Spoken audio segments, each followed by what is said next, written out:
పవన్ కళ్యాణ్ అధికారంలోకి వచ్చాక పార్టీపై ఫోకస్ పెట్టడం లేదా? జనసేన బలోపేతానికి చర్యలు లేవా?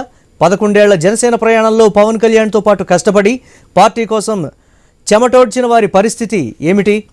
ఇటీవల జరిగిన కొన్ని పరిణామాలపై సోషల్ మీడియాలో ఎలాంటి చర్చ జరుగుతోంది? వాటిని పవన్ కళ్యాణ్ దృష్టికి తీసుకువెళ్లడం లేదా? ఒకవేళ పవన్ కళ్యాణ్ దృష్టికి వెళ్ళినా పరిష్కారం చేయకుండా ఎందుకు నాంచుతున్నారు అనేది ప్రశ్న.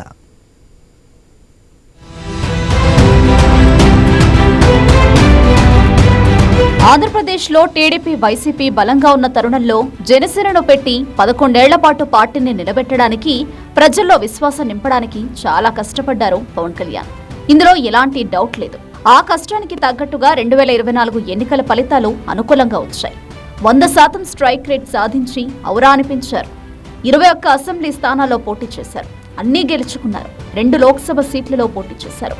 అవి కూడా జనసేన ఖాతాలో పడ్డాయి. పవన్ కళ్యాణ్ ప్రస్తుతం ఏపీ డిప్యూటీ సీఎంగా ఉన్నారు. అధికారంలోకి వచ్చి ఏడాదైంది. నాడు టికెట్ల సమయంలో జనసేనలో అనేక అలకలు, నిరసనలు ఎదురయ్యాయి. టికెట్లు రాలేదని మొదటి నుంచి పార్టీలో ఉన్నవారు నిరసన తెలియజేశారు. వారికి నచ్చజెప్పి బుజ్జగించారు. టీడీపీ నుంచి వచ్చిన వారికి జనసేన టికెట్లు ఇచ్చినా ఓర్చుకున్నారు. కూటమి పొత్తు ధర్మంలో భాగంగా 100% మనసు పెట్టి పనిచేశారు జనసేన కార్యకర్తలు, నేతలు. ఇదంతా గతం. మరి ఏడాదిలో పార్టీకి పవన్ కళ్యాణ్ కేటాయించిన సమయం ఎంత? కూటమి అధికారంలోకి రావడానికి జనసేన నుంచి కష్టపడిన వారిలో ఎంతమందికి నామినేటెడ్ పదవులు దక్కాయి? వచ్చిన పదవులతో సరిపెట్టుకుంటున్నారా లేక సర్దుకుపోతున్నారా? వీటిపై జనసేన అధిష్టానం ఆలోచన ఏంటి? ఇదే పెద్ద ప్రశ్న.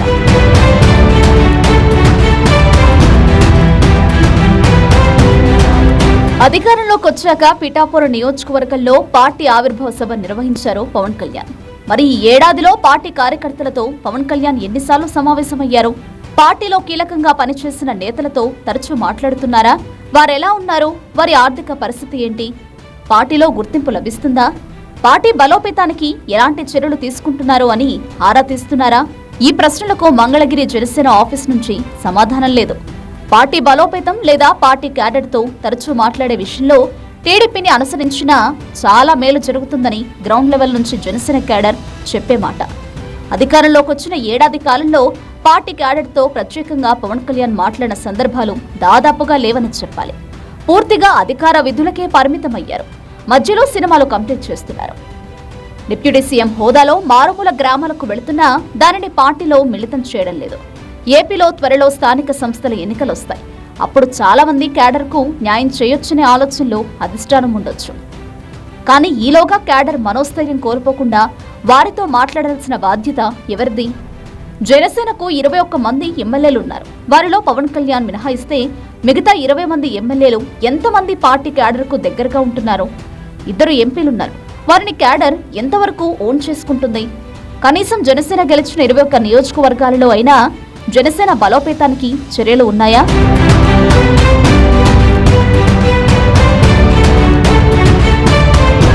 ఈ మధ్యకాలంలో నియోజకవర్గ ఇన్ఛార్జీలపై జనసేన వేటు వేస్తోంది.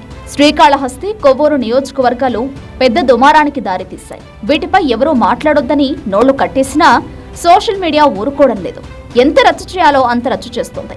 శ్రీకాళహస్తిలో ఇన్ఛార్జ్ మర్డర్ కేసులో ఇరుక్కుంటే, కొవ్వూరులో మాజీ ఎమ్మెల్యే టీవీ రామారావు నామినేటెడ్ పదవుల్లో జనసేనకు సరైన ప్రాధాన్యం లేదని ఓపెన్ కావడంతో చర్యలు తీసుకున్నారు. అదేంటి, ఏం జరిగిందో రామారావుతో మాట్లాడకుండా, పార్టీ పెద్దలు ఆరా తీయకుండా ఏకపక్షంగా చర్యలు తీసుకున్నారని జనసేన క్యాడర్ సోషల్ మీడియాలో ప్రశ్నల వర్షం కురిపించింది. ఇలా ప్రతి నియోజకవర్గంలో సమస్యలున్నాయి. వీటిని పరిష్కరించకపోవడంతో అసంతృప్తి నివురుగప్పిన నిప్పులా ఉంది. ఈ అసంతృప్తిని ఆదిలోనే చల్లార్చకపోతే స్థానిక ఎన్నికల నాటికి ఎలా బర్స్ట్ అవుతుందో చెప్పలేం. అప్పటి వరకు ఆగకుండా అసంతృప్తికి చికిత్స చేయాలి. అదెలా అన్నదే ప్రశ్న.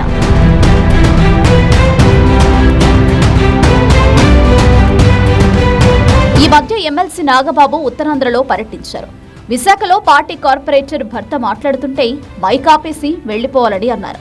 ఈ గొడవను సోషల్ మీడియా వెంటనే క్యాచ్ చేసింది. అదేంటి, వైసీపీ వేవ్లోనూ విశాఖలో జనసేన నుంచి కార్పొరేటర్ను గెలిపించుకున్న బలమైన నేతను అలా ట్రీట్ చేశారు అని సోషల్ మీడియాలో ప్రశ్నలు వేస్తున్నారు.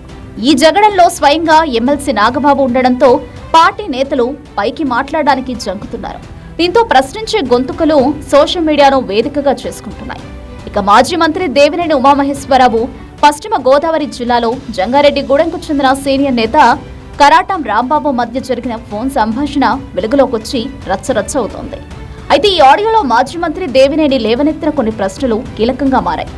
ఎమ్మెల్యేలు, పార్టీ నేతలు ఏం చేస్తున్నారో కళ్యాణ్ గారు పట్టించుకోవడం లేదా అని దేవినేని ఉమ ప్రశ్నించారు. ఈ ప్రశ్న లోతైంది. వాస్తవానికి జనసేన నేతలు, క్యాడర్ కోరుకుంటుంది ఇదే. పవన్ కళ్యాణ్ తమతో మాట్లాడితే క్షేత్రస్థాయిలో ఇబ్బందులు చెబుతామని అంటున్నారు.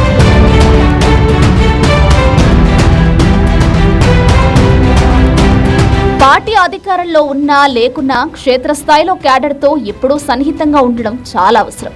పైగా జనసేన అధికారంలో ఉన్న పార్టీ తొలిసారి పవర్లో ఉంది.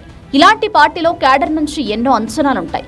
వాటిని ఆన్సర్ చేయడం పార్టీ పెద్దలకు సాధ్యం కాకపోవచ్చు. కానీ క్యాడర్తో మాట్లాడితే సమస్య తేలికపడొచ్చు, పరిష్కార మార్గం తోచొచ్చు. ఎన్నికలకు ఇంకా 4 ఏళ్ల సమయం ఉండడంతో ఇప్పటి నుంచి పార్టీ బలోపేతానికి దృష్టి పెడితే ప్రయోజనం ఉంటుందని పార్టీ వర్గాల మాట. దీనికి పవన్ కళ్యాణ్ కూడా సమయం కేటాయించాల్సి ఉంటుంది. జిల్లాల వారీగా పార్టీ నేతలతో మాట్లాడితే వారి సమస్యలో ప్రోగ్రెస్ రిపోర్ట్ తెలుసుకుంటే మరోలా ఉండొచ్చు. సమావేశాలంటే అందరూ పొగడటానికే రారు, ప్రశ్నించడానికి వస్తారు. పొగడతల కంటే ప్రశ్నలు వినడానికి ప్రాధాన్యమిస్తే క్షేత్రస్థాయి సమస్యలు త్వరగా అర్థమవుతాయి. జనసేన పుట్టిందే ప్రశ్నించడానికి. అలాంటి జనసేనలో పార్టీ క్యాడర్ చేసే ప్రశ్నలకు సరైన సమాధానాలు ఇవ్వడం కూడా ముఖ్యమే.